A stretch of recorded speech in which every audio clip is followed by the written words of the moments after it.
ભાજપના ધારાસભ્ય કુમાર કાનાણીએ વિદ્યાર્થીને મુશ્કેલીને ધ્યાનમાં લઈ વીર નર્મદ દક્ષિણ ગુજરાત યુનિવર્સિટીના તંત્રની ભૂમિકા પર શંકા વ્યક્ત કરતો પત્ર મુખ્યમંત્રીને લખ્યો હતો।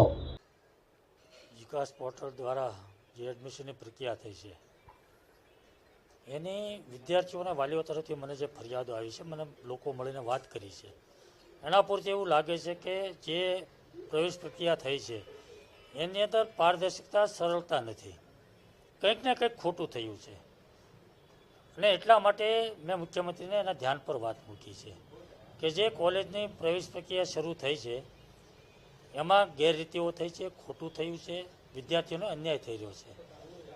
માનો કે એક કોલેજને 200 એડમિશન આપવાના છે, 200 સીટ છે, તો એમને 200 એડમિશન આપવાની વાત કરી છે, કેવી રીતે આપી, શું આપવું, એની કોઈ સ્પષ્ટ વાત નથી। કોલેજોએ 200 એડમિશન લેવાના છે, 200 સીટ ભરવાની છે, તો એણે 5000 વિદ્યાર્થીઓને ઓફર ફોર્મ મોકલ્યા છે કે આવો એડમિશન લઈ જાઓ।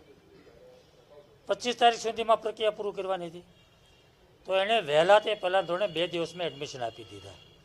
200 એડમિશન આવ્યા પછી હવે જે લોકો આવે છે, ઓફર ફોર્મ જેને મળ્યા છે, એ લોકોને ના પાડવામાં આવે કે હવે અમારી પાસે જગ્યા નથી, તો આ એડમિશન લેવા ક્યાં જાય, કોને મળવાનું, કેવી રીતે પ્રક્રિયા થઈ છે, બીજી વાર એને શું પ્રોસેસ કરવાની છે, કોઈ માર્ગદર્શન, કોઈ ગાઈડલાઈન નહીં। વિદ્યાર્થી, વાલી, કોલેજ, યુનિવર્સિટી ભટકે છે, કોઈ યોગ્ય માર્ગદર્શન નથી, ક્યાં જવું ખબર પડતી નહીં, લોકો ટેન્શનમાં છે, વિદ્યાર્થીઓ ટેન્શનમાં છે। અને એટલા માટે મેં મુખ્યમંત્રીને પત્ર લખ્યો છે કે જે પ્રક્રિયા શરૂ થઈ છે એ પ્રક્રિયામાં કંઈક ને કંઈક ખામીઓ છે, કંઈક ને કંઈક મુશ્કેલી ઊભી થઈ છે, તો એ દૂર થવી જોઈએ।